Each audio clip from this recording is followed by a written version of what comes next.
Hey guys, Sean Holsinger here from holsingersflyshop.com. Tying a streamer pattern for you this week, and it's smallmouth season here in my area. It's summertime, and when I was a kid growing up, one of the things we used to do was go to the creek and catch crayfish for smallmouth fishing at the river, but one of the bycatches of the crayfish was stonecats. Some areas of the country you might call them Madtoms. Here in Pennsylvania we call them stonecats. They're little tiny black catfish, little baby catfish that never get real big. And they are killers for smallmouth in our area. So I thought I would tie some up for my fly rod here and take them over the river with me. So I'm going to show you how I tie them. It's an articulated pattern. One thing I will use, I'm going to tie these on a shank instead of two hooks. I'm going to use one hook with the trailer hook and a shank. To get the shank, I'm taking a big size Firehole 811 hook, and I'm taking a pair of lineman pliers and just putting the lineman pliers, the cutters, into the bend right at the front of the bend of the hook, and just cutting that hook off. So that's going to give me my hook shank. It's a simple way to make a hook shank. One of the reasons why I'm using this 810 is because it has the straight eye, which I want to fit through the fish skull helmet at the end of the fly. Another thing about this that I'll say about using it this way, when I put the shank into the hook, or sorry, into my vise, there's going to be about 1/4 of an inch that's going to be inside the vise that I'm not going to be able to tie on. So when I'm done tying, I'm going to take my fly, my streamer, I'm going to pull back all the material, so just that 1/4 inch piece that's sticking out there that's not tied on, I'm going to go back in with my lineman pliers and cut that off, trim that off, so I get a more articulated feel. This is a Sculpin pattern, but I tie the Sculpins the same way as I'm tying this Stonecat, except the Sculpins I don't put antennas on the front. Anyways guys, enough talking here. Here you're going to see a picture of the fly, then the material list to tie it.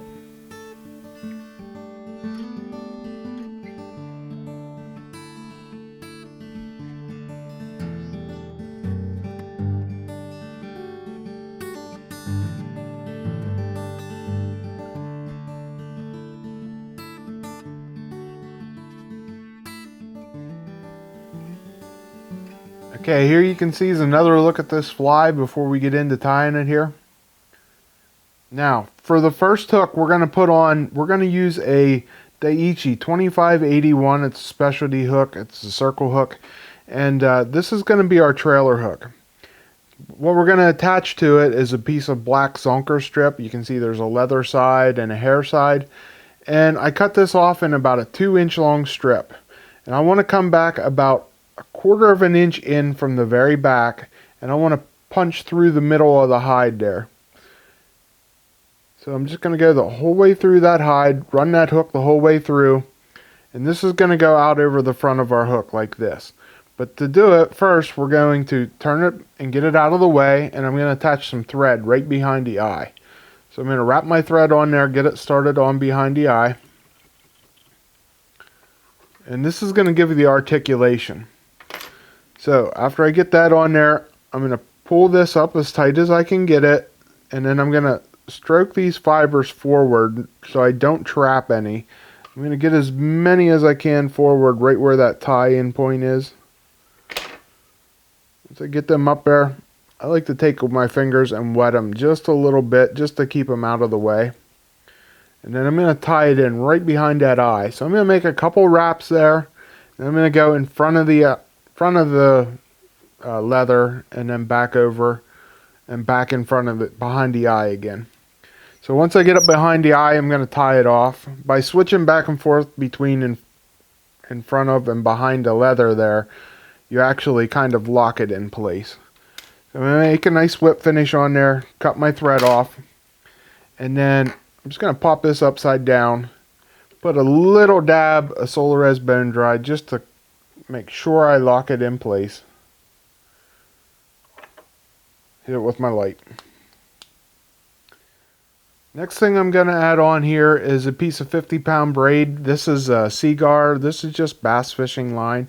You can take and just punch that through the hook a little bit just to hold it out of the way. It makes it a little easier. Oops. Just going to put this braid line through my eye And then I am just going to do an improved cinch knot here. So I cut a long piece, make about 3-4 wraps on here, and then go through the hole by the eye and back through the hole that you created above the eye to do an improved cinch knot, and then pull it all down. Once you get that on there nice and tight like that, then we're just going to trim off our tag end. And I'm going to cut this to about 3 or 4 inches long out here at the front, so it doesn't get in the way of the next step. Now my next step is going to go to that hook shank that I showed you cutting off in the beginning here. So I'm just going to put that, here you can see that cut off end, and there you can see it's a straight eye shank. So I'm going to put that in my vise, and I open this up to the point where I can get it in there, tighten it back down, and then lock it into place so it doesn't move. There you go. And you can see here now I have about a 1/4 inch in there. That's what we're going to cut off when we're done tying. I'm going to start on here with my thread, just wrap it up towards the bend, towards the eye, and then wrap back towards the back. And we can trim our tag off. Now we're going to put our trailer hook on. And we're just going to wrap this down right on top and wrap it up towards the eye. Okay, now you can see here where my eye is, the eye of the hook is back here about where I cut that hook shank off. That's where I want that to be. And I'm going to wrap this back a little bit right in front of my vise there. So I have a 1/4 inch of wiggle room there. And then we're going to double back this braid so it locks it in place and it's never coming out. And we'll just cover this all up with thread. You don't have to be real particular here because we're going to cover it all up with our next step. Next thing I'm going to do is I'm going to go back to that Zonker strip and I'm going to put it in my CDC clamp, or my Swiss clamp.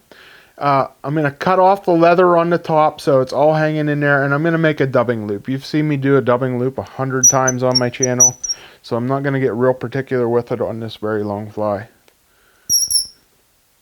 So put my line in my Swiss multi-tool, wrap it around here, make my dubbing loop.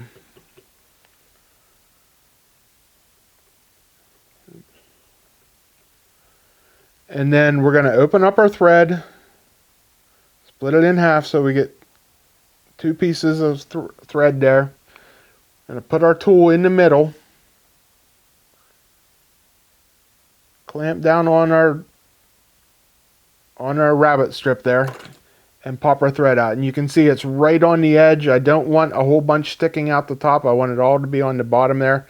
Just going to stick my finger underneath it and give the spin on my multi-tool. It's going to make a really nice buggy dubbing brush.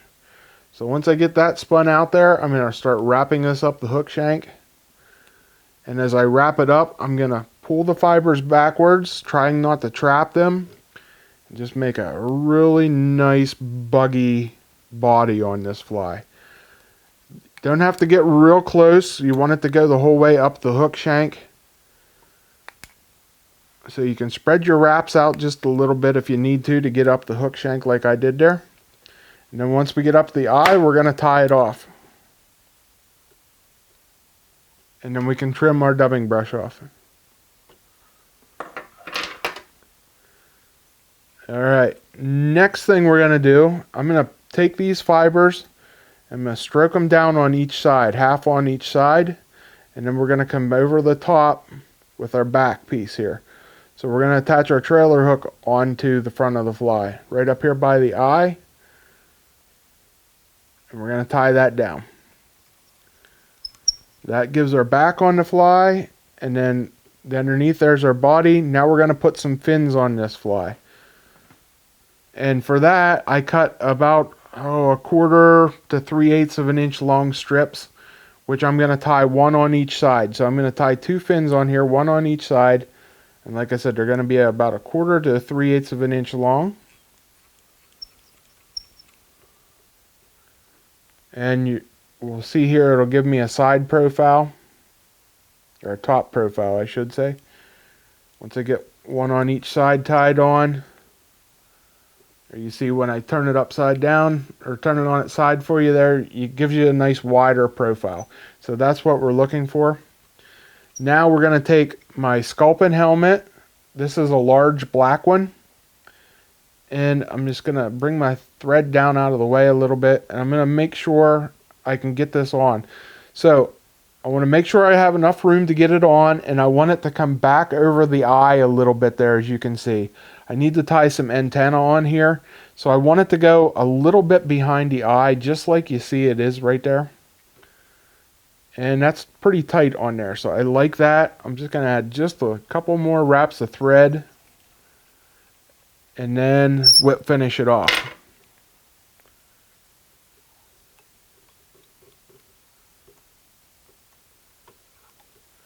Okay, make one good, nice big whip finish. And then we're going to come in with some super glue. For super glue, the super glue that I like to use is the Gorilla Glue with the blue cap, the gel. I'm getting low on it here, so it's taking a little bit of time to get it to come out. But it'll be out here in a second. Hold on. And I'm going to put it the whole way around, top and bottom. I want to make sure this goes on there and stays on there. So once I get the glue on there, I'm just going to slide that helmet. I'm going to push it back. Like I said, I want it to go back past the eye a little bit, because I want to build up on this eye. So once I get to there, next thing I'm going to do is I'm going to put the eyes on. So I'm just going to put a little dab of super glue, just a small touch, in each eye. And then put one of the eyes that comes with it in the hole. So get her close, get it in the hole there. And then what I do, once I put them in the hole like that, I take my whip finish tool, it's got a blunt end on the other end there, and I just take and press it in to make sure the glue gets a hold of everything and I get it in the hole where I need it. This way I'm not sticking my finger there, and if there's glue resin around the outside, it might get over on the eye and dry it out and put some unwanted film on the eye. So now, last thing I'm going to do is I'm going to add some antennas to this fly. For antenna, what I'm going to do is I'm going to come back with my dark thread, my black thread, go right behind the eye here, in front of the Sculpin head, and put my thread on. And this does double duty here. I'm going to wrap up a nice ball, and it's going to tie it a little bit bigger than the hole in the Sculpin helmet. That'll help lock the helmet in place, and it will also allow me to put these antenna on. So for the antenna, I'm using some round rubber legs. This is a medium-sized black. And what I'm going to do is I'm going to put them out on the front like that, and I'm just going to crisscross my wraps. So I wrap them back towards the back, and they go in the direction I want. So just make some figure 8 wraps over it, and get these on top here and pointing backwards, just like that. You can see there, that's how I want them to be. Once I get them wrapped in, then I'm going to tie it off up at the eye, and we're going to finish this off with some Solarez Bone Dry.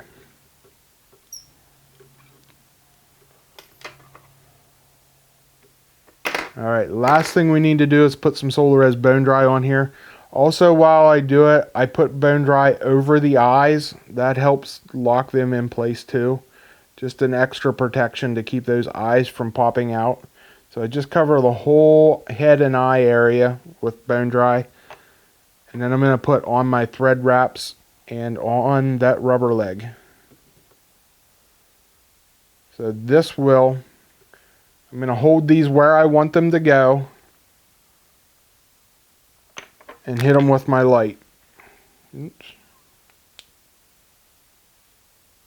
So that gets them going back at the angles that I want them to go, so they go back with the side with the fish. And then I'm just going to cut them off to the length I want, and we are all done. Oops. There you are, great looking pattern. Nice little Stonecat.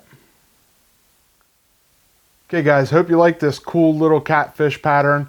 Very realistic looking pattern, and it'll work great for smallmouth, so get out and try it. I do the same thing, change the colors. I can show you a picture right now of a Sculpin that I tie. I tie it the same exact way, just use different colored Zonker strips to achieve the Sculpin pattern. Have fun tying, guys. Any of the materials you need, like always, find them at our shop at holsingersflyshop.com. And if you would, hit the thumbs up, give us the like there, subscribe to our channel, hit the bell so you're notified of whenever we have new videos coming out. Thanks for watching, everybody. Until next week when I bring you another video, I'm Sean Holsinger.